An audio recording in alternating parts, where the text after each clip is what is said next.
welcome to yet another week of Thespian Better Show. And of course, I remain your beautiful host, no other person but moi, Miriam Betha Mensa Festus, aka Thespian Betha. Guys, firstly, we're gonna be appreciative to our Maker for making it possible for us to see another week of His mercies and His grace. All glory and adoration be ascribed to our Father in heaven. All right, guys, it's another week. It's another week of the most anticipated show that's been better stock. And of course, this week is promising to be another educating one. And of course, more so, we have a parent in the house who's going to speak to us on this given topic. Remember last week I told us we're going to have a parent in the house. And here we are here to put our promise to play. We have a mother, an educator, a teacher, a preacher, a singer, a musician, a crocheter, in fact, my sister from another mother, a friend, and lots more in the building. We have no other person but gracious gifts, aka Aunty Nimi.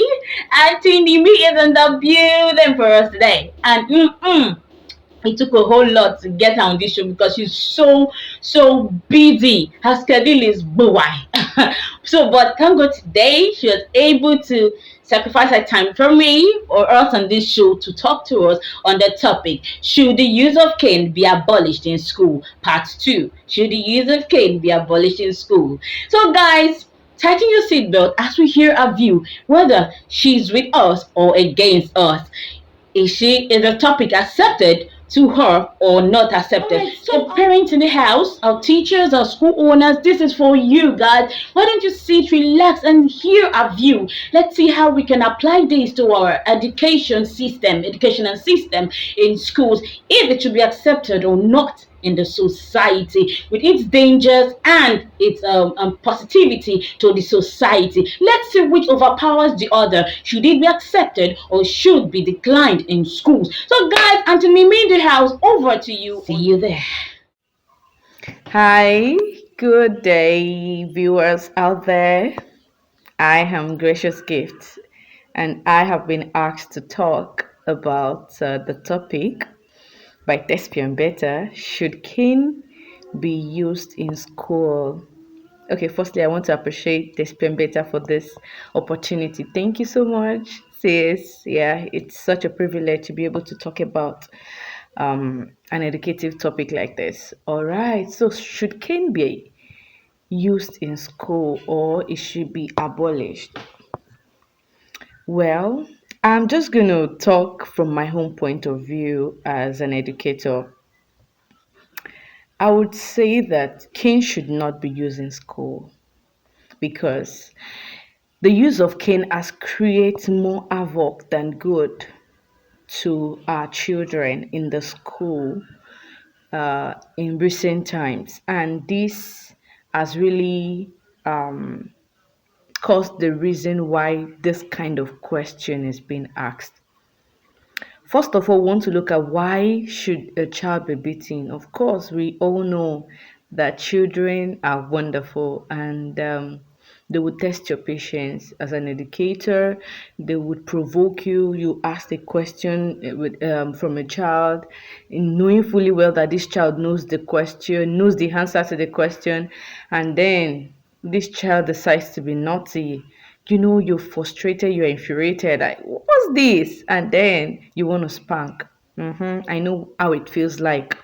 And also, or you meet a child in a situation you are not expecting the child to be. Of course, you'll be angry and you want to, vent your anger on them, and then you want to spank. I'm also a mother, and I know how it is to be with little children. But this is it. As an educator, one thing I have realized in years past is that when you use cane for children, you tend to actually build fear of not just the fear of you, but also the fear of your subject to them.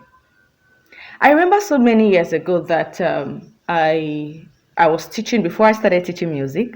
I was teaching mathematics in a school because I've always loved mathematics, and The reason why I chose to teach mathematics was because I can remember when I was in junior secondary school, I I think before my senior school, yeah, in junior school, I I didn't like mathematics, not because of anything, it's just because of the teacher. I don't want to mention his name because I know you might get to see this video. You do anything, you didn't do well in test or classwork, hey, bend down and face me and bang, you receive it. So the fear of my math teacher actually didn't make me love mathematics. And then I get to say, okay, I'm going to teach maths. I'm going to know maths. When I get to senior school, I told myself I'm going to know mathematics and I'm going to teach mathematics.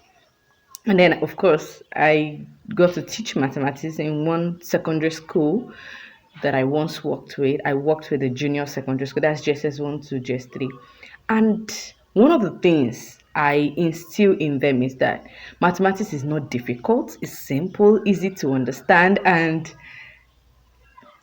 I don't beat my students. I can't remember beating them, although I think I remember maybe once or twice in the years I spent in the school, maybe I have reasons to spank. But instead of spank, I think I resorted to punishment. And of course, hold your 2 years and frog jump and all of that. Reason is because I want them to not just love me, I want them to love the subject. That is the idea. So if you are beating a child, as a teacher, as an educator, you are only creating, in a way, creating fear in that child. I think the issue of beating or spanking a child should be with parents. The Bible says, train up your child in the way that they should go, and then when he grows up, he won't depart from it. This is the parent's responsibility, not educators. That's the truth. Parents has the sole responsibility to train their child. And this is to parent out there. Don't leave it to any teacher. Don't leave it to teachers. Do your own duties. Play your own part. And allow the teachers to do their own part. Instill discipline in these children from home. Teachers won't have to sweat. That's the truth. They won't have to sweat to tell a child, sit down, be quiet. If a child has learned discipline from home, I think it will be very easy for teachers to really impact on their on the learners without necessarily screaming or having to beat. Yes. So it falls down to parents. Parenting is very important. I tell you, parenting is a ministry that you have to be so intentional about. You have to be intentional about your parenting, about upbringing your children. The upbringing of your children is very important and is solely on the parent. So beating a child in the school, I don't buy it. Right now, as a music teacher, imagine a music teacher beating a student. Okay. Yes, one or two times have reasons to spank, but not like beating like that. Just like scream. Sometimes I have to scream. Sometimes I have to just beat the ants with my own palm just because the child is being naughty. Yes, I do that when I find out that a child is being naughty from home and is not being corrected by the parent. And then I can't stand naughtiness. That's the truth. I don't condone naughtiness in my home class. So, but beating or having to hold the cane, and saying you have to play the piano or you have to play my violin accurately. If you don't play it, then I would spank you. No, that's not it. Instead, I use other measures, and it's not even punishment. That's the truth. What about what's it called? Incentives. Yeah, of course. There are also another side to incentive because some children goes all the way that if my teacher doesn't give me incentive, then I'm not going to do that thing. So you just have to be smart about it. You just have to be um careful about it. Introduce incentive. It could just be something small. It could be a crown. It could be something. I remember when I was working in a school, we have to do some crowns for our students, just to make sure that they do well and they behave well. And then you can also introduce medals. The children we have nowadays, they love things like that. You don't give a child a medal, it feels bad.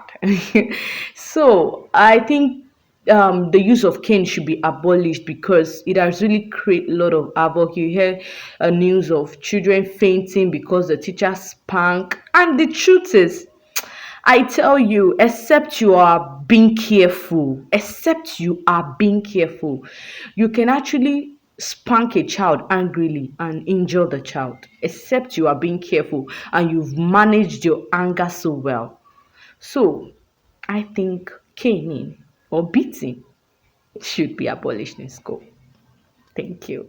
Alright, guys, you're welcome back. You're welcome back. Oh, I know you guys were so engrossed on the topic, and it really took your minds because really she's on point. He's on point.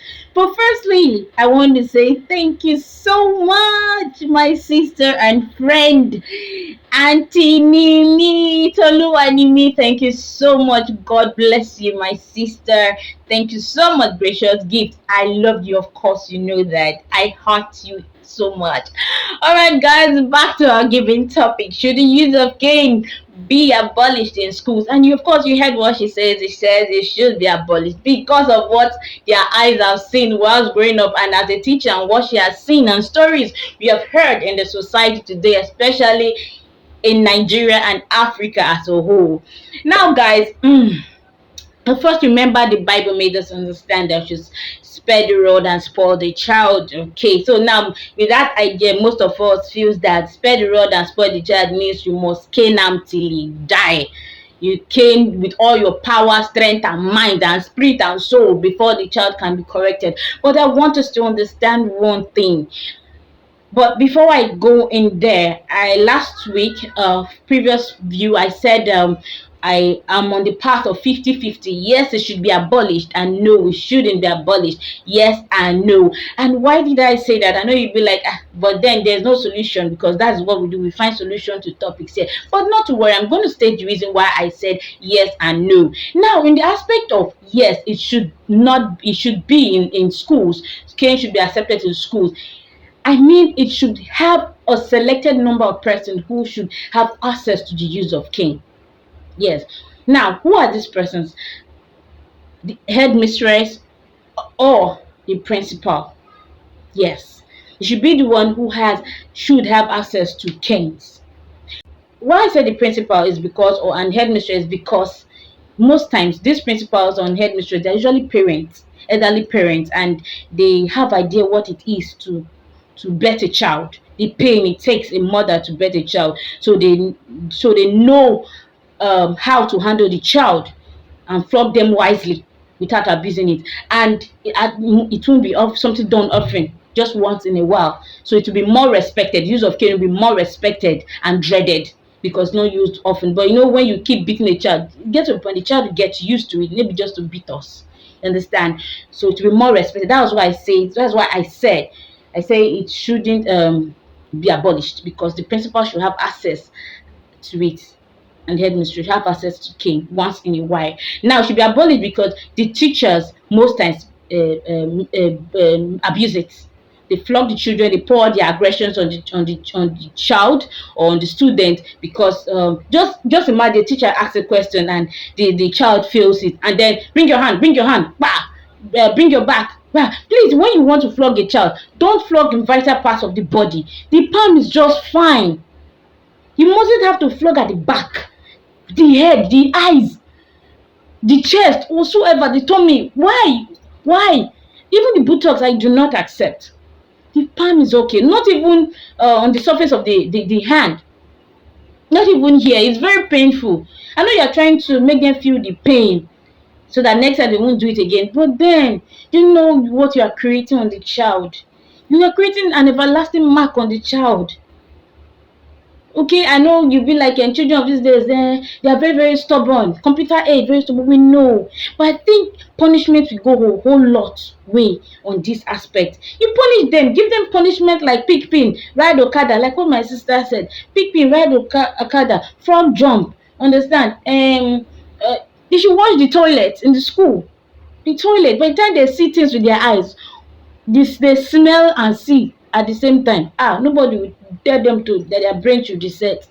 Next time, with the image of what they have seen, the memory will keep reflecting back, flashbacks, and then they will have to behave themselves. Teachers, please, it shouldn't even be given to you guys, because most of them are coppers, young youths that teach in schools, growing, so they don't know what it is, the pain to birth a child. We had several cases whereby students, children die. I heard of a case that the teacher flogged the child on the head, one another, and the heel of her shoe on the head, and the child died. Now, this child came to school without doing the assignment, and teacher asked for it. He told her that, sorry, teacher, I'm not feeling fine. That's why I could not do work on my assignment. Instead of the teacher to understand this child, I know, sorry, as a parent, you touched the child. I'm so sorry. Have you taken your drugs or something? Because she's not a parent, she doesn't have the mindset of what the mother must have gone through while birthing the child. She's just a youth. As a teacher, her own is just to teach them and punish them. She just have this joy and delight in punishing children. She didn't even care or know how it is to be a parent. She flogged the child on the head, a sick child, and guess what? The child died. She got home and the child was shaking, headache, and the parents said, what happened? Then she revealed to them, my teacher flogged me in the head. Before the parents could say Jack Robinson, tried rushing the child to the hospital. The child kicked the bucket, gave up the ghost, and now the teacher lives in Kirikiri, definitely in cell, just because you just cannot be matured. Most of them are not matured. All they should focus on that. That's why I agree with my sister. Parents should please discipline your children at home. You should know, the pain it took you as a mother to birth that child, so you will be wise enough to beat them reasonably. You understand? When you think of the pain, you beat them reasonably. But teachers out there, they don't know the pains that it took, the danger. You endangered your life at the labor room. They just hit your child. And yeah, that's why you see some parents, they rant. They come to school, why did you beat my child? And so, because they know what it is to give birth to a child. So parents, please, take care of your children at home. Let the teacher just teach them, so that you won't cause issue in school or in the society, trying to shut down school and so ever. Teachers, just educate the children. Just teach them book, so that they can go home safe to their parents. And please, even if you're not married as a teacher, try to be concerned. You are a guardian to that child in school at that moment. You are a parent to the child at that moment. Show concern. You don't insult your student. You don't hit them. You don't just punish them. There's sometimes some children, all they need is advice. What they need is advice. Sit them down and talk to them. Some children, what they need is game. Yes. If you talk to them for money from this year to next year, they'll still not change. But when you flog them or punish them or give them one or two things to do, frog jump or whatsoever, their brain will reset. So every child has his own breaking point, corrective point. You understand? So it's left for you as a parent and as a teacher to study your child and student to know what works for him or her. Teachers should not be allowed, schools, please, principals should not be allowed to handle cane. But you principals and headmasters, please be the one to have access to it. At least you guys are matured and it won't be used often. Let the teachers educate the child, and if the child is proving too stubborn, you give them punishment. Drive okada, pick pin, frog jump, wash the toilet, clear the grasses outside. There's so many other punishments needed that can be done to reset their brain. Be wise in your doings, and because flogging also can make the student hate the teacher and not want to learn. You're going to hate the subject. Any little thing as a teacher, you just flog the child. No. You ask a question and the child doesn't get it, and bring your hand. So many teachers are like that. Ask the abuse of cane. Bring your hand, you flog. Bring your back, you flog. Any little thing, you flog. Why did you tell her shut up? In my class, who is making noise? Bring your hand, you flog. They are abusing cane. That is why most persons are saying it should be abolished. Even the children are against it. It should be abolished because they abuse cane. They don't know what it is. They feel that children of those years, when we eat akpu, we eat this thing are still strong as this generation that eats indomie. No. Yes, those days sef we even had more respect and good behaviours than even this present day. So it's going to be hard though, but then we just have to overcome this temptation. It's going to be hard. So please, to avoid this temptation, which might end up likely killing a child, just punish them and rest. Leave. You can report the child to either the principal, the head of the school, to so that as a parent they know how to talk to the child, or you report the child to his or her parent as a teacher. So please, guys, so please, teachers, please, parents, please, headmasters and headmistress, over to you. Make the society a better place. Let's groom the children rightly and not harshly. You beat a child with one hand, you draw the child with the other hand, and you talk to the child to be a better person. So that's what I have to say. It's a 50-50 thing, and I hope we're able to, at some point, we're able to convince you and not confuse you on this given topic. The use of cane should be abolished or not. So to me, it's a 50-50 everything. So guys, please, schools, over to you. Let's see how to make this generation a better place and to groom our children rightly and with the fear of God, and to have a better society and a better leader for tomorrow. So guys, thank you so much for watching on to staying tuned on this program, Thespian Better Story. Can't wait to meet you next week on another beautiful topic. I still remain your host, Thespian Better, and please do not forget to like this post, like this video, share and comment. So guys, thank you so much and hope to see you next week by the grace of God. I love you. Bye. Unchangeable changer, you always make a way. Yes, you've made a way. You have done it again. You make one like his Yes, you are my God. Yes, you are my crown. You have done it again. Many are the wonders of everybody. They are asking how it happened. Of course, it's such more.